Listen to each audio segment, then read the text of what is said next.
Քաղաքացիական պայմանագիր կուսակցություն Սարիկ Մինասյան Սարի պես Գյումրու թիկունքին Քաղաքացիական պայմանագիր Քվեաթերթիկ համար 1 Պարոն Օրդուխանյան, թեպետ պաշտոնական Երևանը եւ Բաքուն հայտարարեցին, որ համաձայնեցված են խաղաղության պայմանագրի բոլոր դրույթները եւ համաձայնագիրը պատրաստ է ստորագրման, արդեն 6-րդ օրն է, որ Բաքուն ապատեղեկատվություն է տարածում եւ մեր պաշտպանության նախարարությունն էլ ամենօրյա ռեժիմով հերքում սահմանային այդ հնարավոր հրադադարի խախտումները։ Ձեր դիտարկման որն է Բաքվի նպատակը, այսօր նաև պաշտպանության նախարարներ խոսել են մասին, որ զորքերի տեղաշարժ չի նկատում։ Սա ինչ-որ մանր էսկալացիաների է գնում ձեր կարծիքով, թե ավելի շատ արտաքին լսարանին ուղղված է։ Ես կարծում եմ, որ նախ հիշատակենք, որ առաջինը հայկական կողմը հայտարարեց այդ վերջին երկու դրույթներին համաձայնության մասին, ինչը թերևս այլևս որևէ պատճառ իրական, ոչ պատճառաբանություն չթողեց Ադրբեջանին այս իր ապակառուցողական քաղաքականությունը առաջ մղելու եւ ստացվեց այնպես, որ Ադրբեջանն այսօր արդեն իր վարքագծով ապացուցում է, որ իրեն ձեռնտու չէ Հայաստանի հետ նույնիսկ բոլոր դրույթների համաձայնեցման պարագայում ստորագրել որևէ փաստաթուղթ, ինչը խոսում է այն մասին, որ Ադրբեջանի նպատակադրումը, այդ թվում նաև կարծում եմ արտաքին հրահրմամբ Հայաստանի հետ խաղաղության չգնալն է հնարավորինս երկարատև։ Այսինքն ստեղծել նոր պատճառաբանություններ, պատրվակներ, իդեմս այդ կեղծ տեղեկատվության, որը տարածվում է, կարծես սահմանին լարվածություն կա, երեք էլ այդ մասին ռուսական կողմից էին հնչում գնահատականներ, չնայած իրականում սահմանները շատ խաղաղ են եւ որևէ հրադադարի խախտման փաստական նյութ Ադրբեջանը ոչ ներկայացրել է, ոչ էլ կարող է դա անել, քանի որ այդ ամենը բացակայում է։ Եվ սա ցույց տվեց, որ այս վարքագծում կա նաև արտաքին շահագրգիռ կողմ, որովհետև առաջին այդ կեղծ լուրերի մասին հաստատելով կարծես թե այդ ամեն ինչը խոսեց ռուսական կողմի դեմս Մարիա Զախարովայի երեկվա այդ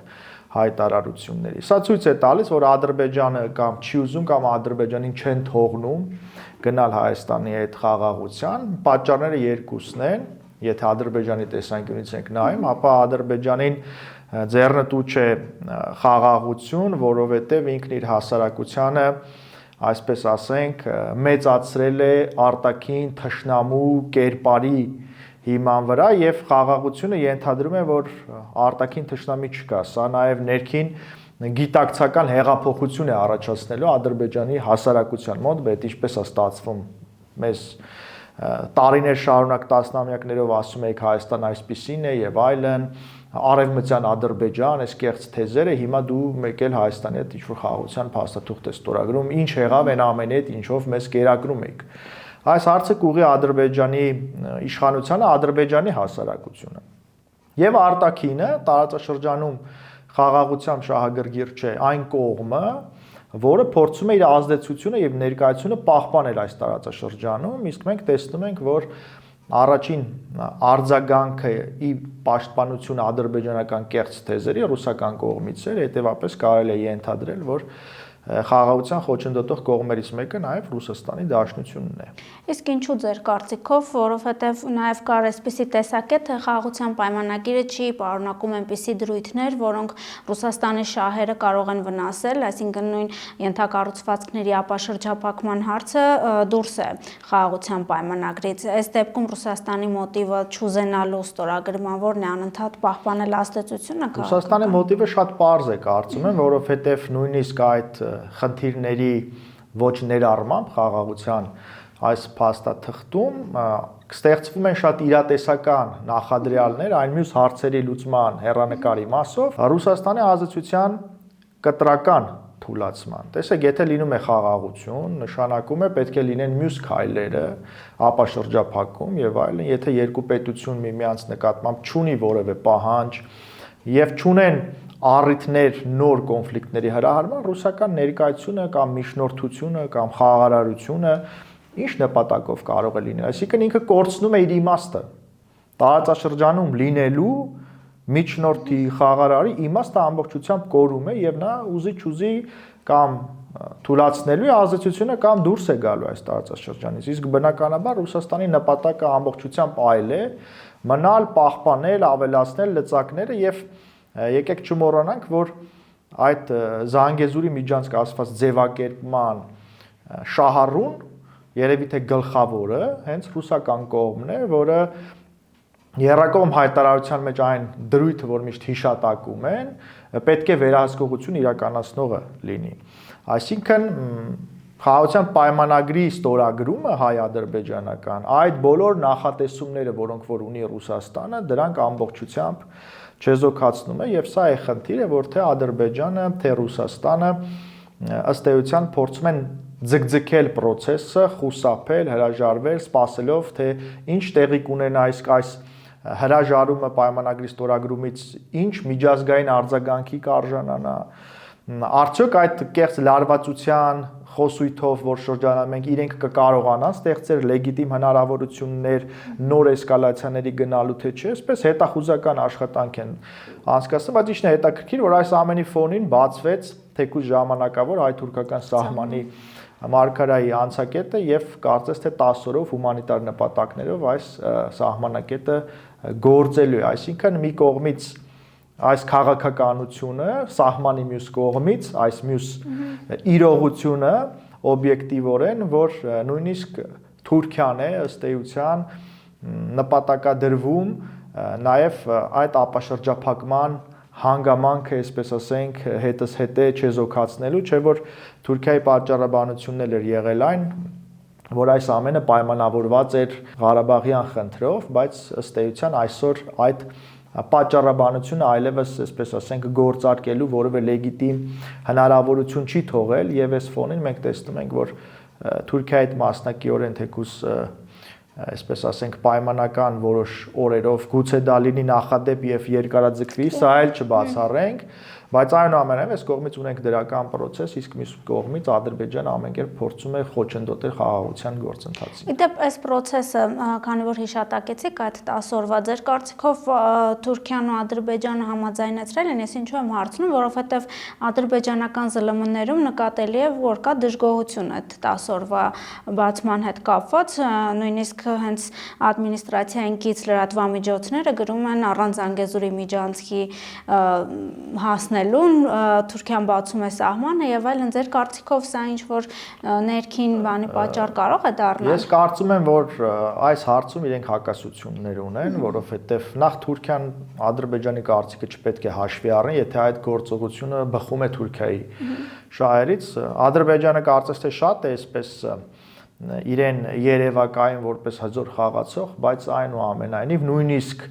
բնական դաշնակիցների պարագայում, եթե շահերի հակասություններ կա, բնականաբար Ադրբեջանը այստեղ հարց լուծող լինել չի կարող, որտեղ Ադրբեջանը շատ ավելի պրոքսի պետություն է ներկայանում այս տարածաշրջանում, ոչ թե ինչ-որ ինքնուրույն քաղաքականություն է իրականացնում, հավանաբար փորձում է փոխհատուցել այն օժանդակության համար, որը ստացավ Արցախի հարցում Ռուսաստանի կողմից, երբ ռուսական խաղաղապահ առաքելության ներկայությամբ փակվեց Լաչինի միջանցքը, սովի մատնվեց 100,000-ից ավել ժողովուրդ, հետո հենց այդ նույն խաղաղապահ ճակերտներում առաքելության ներկայությամբ այդ 100,000-ավոր մարդիկ ստիպված եղան ուղղակի դուրս գալ իրենց բնօրանից։ Դե սրա փոխը պետք է ինչ-որ ձևով վերադարձնի եւ եթե Ռուսաստանին պետք է որ այստեղ պայմանագիր չլինի խաղաղության, ինքը այդ քաղաքական գիծը ուզի Ադրբեջանի մասին է խոսքը, պետք է առաջ տանի։ Եվ հարցի մյուս կողմը, որ տեսեք Թուրքիան համաձայնելով թեկուզ 10 օրով բացել սահմանը Հայաստանից, սա նաև մեսիջ է ուղարկում Ադրբեջանին, որ այն քաղաքականությունը, որ դու իրականացնում ես, այսօր առնվազն այսօր չի բխում Թուրքիայի շահերից։ Եվ եթե այս մի պարագայում կարծես թե հաղթահարվում է այդ ապաշրջափակումը, նախադրյալ որպես այդպեսին, ապա սա ուղիղ մեսիջ է, որ այն քաղաքական գիծը, որ վարում է Ադրբեջանը ամենևին չի համապատասխանում այսօր ըստ էության այն ընկալումներին տարածաշրջանի հերրակայի ուրեմն հեռանկարի զարգացման տեսանկյունից, որը նաև հետապնդում է այսօրվա Թուրքիան։ Դուք Զախարովայի հայտարարություններ նաև մեջբերեցիք ուշագրավեր երեք նաև հայ գերիների մասին էր խոսում, որոնք այս օրերին Բաքվում են, դատվում են, որ անդրադառնալով Թրամփի անվտանգության հարցերով խորհրդականի հայտարարություններին անմիջապես ազատ արձակելու նշում է, որ այդ հումանիտար հարցերը Ռուսաստանի ուշադրության կենտրոնում են, որ իրենք իրենց ընկերներին պատրաստ են աջակցություն ցույց տալ։ Հետաքրքիր է, երբ այդ մարդիկ հենց նույն խաղապահների ներկայությամբ գերեվարվեցին, եւ արդյոք ընդհանրապես Ռուսաստանը չուներ այս ընթացքում, այս տարիների ընթացքում այն քաղաքական լծակները, որով որ կարող էր ազդել Ալիևի ռեժիմի վրա, որ այդ մարդիկ այսօր այդ պայմաններում չլինեին Բաքվում։ Իրականում Ռուսաստանը ոչ թե լծակներ չուներ, ասեմ ավելին, Ռուսաստանը նաև իրավական պարտավորություններ ուներ դա անելու ըստ նոյեմբերի 9-ի եռակողմ հայտարարության, որը չի իրականացրել, այսինքն նաև հրաժարվել է ոչ միայն քաղաքական լծակներ օգտագործելուց կամ այլ, այլ նաև կատարել այն պարտականությունները, որոնք փաստաթղթով եւ նախագահի ստորագրությամբ հաստատված փաստաթղթով Ռուսաստանի Դաշնությունը ստանձնել էր որպես միջնորդ, որպես խաղաղարար գերիների պահվող անձանց վերադարձի մասով, որը չի իրականացել եւ սա փաստ է։ Երկրորդը հետաքրքիր է, որ այս մասին խոսում է գրքին Զախարովան երկրորդելով արդեն ամերիկյան դիրքորոշումը, այսինքն այստեղ էլ է ցույց տալիս, որ իրանք այս հարցում են հետ ընկել Միացյալ Նահանգներից եւ կրկնում են այն, ինչ որ ասվում է Միացյալ Նահանգների պաշտոնյայի կողմից, եւ մի հանգամանք էլ շատ կարեւոր նշեմ, որ այդ մարտիկ համենայն դեպս պետական պաշտոնյաները ներկա կամ նախկին ձերբակալվեցին ադրբեջանական ծառայությունների կողմից հենց Լաչինի միջանցքում, այսինքն այնտեղ, որտեղ ռուսները իրականացնում էին իրենց խաղաղապահ առաքելությունը ըստ էության եւ ստացվում է, որ նաեւ նրանց ներկայությամբ գուցե չբացառենք նաեւ նրանց մասնակցությամբ, սա հետագայում պարզ կլինի, երբ որ խնդիրները ինչ որ չափով որոշակի լուծումներ կստանան։ Այնպես որ այս ամենը ցույց է տալիս, որ այս տարածաշրջանում Ռուսաստանի ազդեցությունը գնալով թուլանում է եւ Ռուսաստանը սկսում է ցիտել Միացյալ Նահանգներին այս տարածաշրջանում, որի մուտքը այս տարածաշրջան դարեր շարունակ փորձել է փակել, չնայած Միացյալ Նահանգները ռազմական տեսանկյունից ներկա չէ այս տարածաշրջանում, բայց ստրատեգիական իմաստով շատ կարևոր է այս տարածաշրջանը եւ մենք տեսանք, որ նահանգներում վարչակազմի փոփոխությունը չբերեց Հարավային Կովկասի նկատմամբ ԱՄՆ-ի արտաքին քաղաքական շեշտադրումների փոփոխության եւ մենք հիմա տեսնում ենք առնվազն անվտանգության քարտուղարի խորհրդականի մակարդակով Թրամփի Ուոլսի այդ հայտարարությունը, որ շատ հասցեական էր, կոնկրետ Ադրբեջանին էր ուղղված եւ սա էլ է ցույց տալիս, որ ապակառուցողական կողմը հենց Ադրբեջանն է, որովհետեւ այդ մեսիջները Ադրբեջանին են ուղղվում, ինչը ցույց է տալիս, որ հիմա դու ես խոչընդոտում խաղաղության պայմանագրին, դու ես շարունակում պահել գերիներից, Հայաստանում չկան գերիներ, Հայաստանը կառուցողական է, Հայաստանը առաջինն է համաձայնել այդ բոլոր դրույթներին եւ ըստ էության գնդակը Ադրբեջանի դաշտում է։ Տեսեք, Ադրբեջանը իր այս գործողություններով ես կարծում եմ սպառեց իր ողջ դիվանագիտական զինանոցը Հայաստանից ինչ-որ բան կորզելու։ Ինք այդ խաղաքարտը ամբողջությամբ սպառել է եւ հիմա մնացել է ռազմական սպառնալիք։ Տեսեք, այլևս դիվանագիտական որևէ լծակով Ադրբեջանը չի կարողանում ազդել process-ի վրա։ Եվ հիմա փորձում է այդ ռազմական լծակներով ապա տեղեկատվությամբ, իսկ այս գործիքն էլ չի աշխատում, որովհետեւ եթե 6 օր շարունակ ենթադրենք այդ ամենը կար, բա դու ինչի ես այդպես 6 օր շարունակ այդ մասին հայտարարում։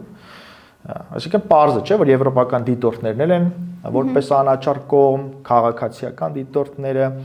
այս ամենը լավ վերահսկում եւ հավանաբար սա է խնդիրը, որ Ադրբեջանը չի կարողանում նոր հիմքեր ստեղծել,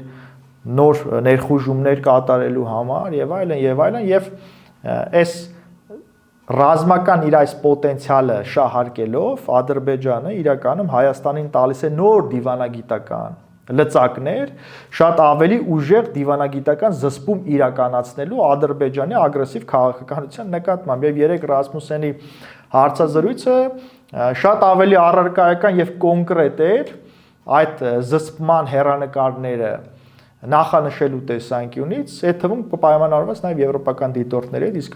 իսկ ով է ասել, որ նրանք պետք է երկրից դուրս գան, Հիշեցնեմ նաև, որ այս process-ից առաջ Հայաստանը 2 տարի ժամկետով երկարաձգել է եվրոպական դիտորդական առաքելության մանդատը Հայաստանում։ Եվ դա նշանակում է, որ առնվազն 2 տարի դիտորդները Հայաստանում լինելու են։ Իդեպ, քանի որ դիտորդներից խոսեցիք, ուշագրավ է, որ այն ուժերը, որոնք որ անընդհատ աղաղակում էին, որ դիտորդների պետք չէ բերել այստեղ եւ այլն քաղաքական ուժերի մասին է խոսքը, հիմա դժգոհում են, որ հնարավոր է խաղաղության պայմանագրի ստորագրումից հետո դուրս գան, ոնց հասկանանք այս։ Գիտեք, տրամաբանության մեջ մի կանոն կա, որ ես դեմ եմ այն բանին, որին դու կողմ ես։ Հիմա եթե իշխանությունը ասի սա լավ է, այդ զանգված ասելը չէ, սա վատ է, եթե այդ նույն բանի մասին ասի չէ, սա վատ է, ինքը ասելը չէ, սա լավ է։ Այս տրամաբանության մեջ են իրանք գործում, դա նշանակում է, որ իրանք իրավիճակով պայմանավորված են, եթե այսպես է ասվում, որ մենք հակառակը պետք է ասենք, եթե այնպես է ասվում, որ մենք դրան հակառակը պետք է ասենք։ Մի այդպիսի տկարամիտ թեզել է շրջանառվում, որ այս խաղաղության պայմանագիրը կամ համաձայնագիրը, ինչ որ պայմանագիր, համաձայնագիր հիմա դիսկուրսի մեջ է, ինչ որ է փաստաթուղթը Հայաստանի կապիտուլյացիայի փաստաթուղթն է։ Ենթադրենք այդպես է։ Հիմա այդ մարդիկ, ովքեր այդ թեզը շրջանառում են, պետք է ասեն, բա ինչու Ադրբեջանը չի ստորագրում Հայաստանի կապիտուլյացիայի փաստաթուղթը։ Կարող է Ադրբեջանը դեմ է Հայաստանի կապիտուլյացիային։ Այսինքն այդ հիմար տկարամիտ թեզերը շրջանառողները պետք է հասկանան, որ այդ թեզերը որևէ ազդեցություն ունենալ չեն կարող եւ հակառակը դրանք գեներացնում են այնպիսի ուժեղ փաստարկումներ, որոնք ցույց են տալիս, որ այն քաղաքականությունը, որը վարում է այսօր իշխանությունը, գոնե դիվանագիտական դաշտում, շատ արդյունավետ է։ Ադրբեջանը, որը չէր ուզում Հայաստանի հետ գնալ խաղաղության, չէր ուզում գնալ սահմանազատման, խոսում է արևմտյան Ադրբեջանի մասին, այսօր ինչ ունի։ Սահմանազատված հատվածներ ունի Տավուշում, որտեղ սահմանապահներ են, իդեպ առանց զրահաբաճկոնների եւ այլնի, այսինքն երկկողմ պայմանավորվածությամբ այս մի հարցը փակվեց։ Ադրբեջանը ուզած չուզած ճանաչել է Հայաստանի տարածքային ամբողջականությունը, Ադրբեջանը ուզած չուզած բանակցել է 17 կետ, ստացել է Հայաստանի համաձայնությունը եւ հիմա ինքն է տապալում այդ գործընթացը։ Ադրբեջանին արդեն վերջին 2 տարիներին չի հաջողվում նույնիսկ 1 սանտիմետր ավել մտնել հայկական սուվերեն տարածք։ Այսինքն տեսեք, ես կոնկրետ փաստեր եմ նշում, որոնք հիմնավորում են, որ այն քաղաքականությունը, որը վարել է Հայաստանի Հանրապետությունը այս տարիներին, հակառակը ավելի կայունություն եւ ապահովություն են բերել թե դիվանագիտական տեսանկյունից, թե կոնկրետ գետնի վրա։ Եվ նաև ամենակարևորը Ադրբեջանը չի ստացել այն միջանցքը, որի համար կամ որի գործողությունն իրականացնելու ամբողջ հովանավորությունը թեկուզ եռակողմ հայտարարությամբ ունեցել է։ Այսինքն ոչ մի ստրատեգիական հարց չի կարողացել լուծել եւ դրան էլ գումարենք այսօր բացված 10 օրով հայ թուրքական սահմանը։ Հիմա թող գնան հետևություններ անեն այն մարդիկ, ովքեր այդպես ծնվել են միայն քննադատելու համար, քննադատությունը շատ լավ է, բայց եթե դա առողջ է եւ կառուցողական է, եթե դա քննադատություն է ուղղակի քննադատելու համար, դրա տակը միշտ հիմնազուրկ է, առանց փաստարկի է եւ այս ամենի գնահատականը նաեւ մեր ժողովուրդն է տալիս իր վարքագծով եւ թեկուս կունենանք նաեւ հաջորդ տարի ընտրություններ կտեսնենք ինչպիսի խորհրդարան ենք ունենալ։ Ես հույս ունեմ, որ խորհրդարանում կազմը կփոփոխվի հօգուտ Հայաստանի Հանրապետության սուվերենության, տարածքային ամբողջականության, անվտանգության եւ անկախության պաշտպանության եւ ոչ թե ուժերի, որոնք Հայաստանը կփորձեն տանել ինչ-որ միութենական ֆորմատներ, սուվերենազրկել, սուբյեկտազրկել, որ ինչ-որ աթոռների երկար նստելու անձնական հնարավորություն ունենան։ Շնորհակալություն։ Քաղաքացիական պայմանագիր կուսակցություն Սարիկ Մինասյան Սարի պես Գյումրու թիկունքին Քաղաքացիական պայմանագիր Քվեաթերթիկ համար 1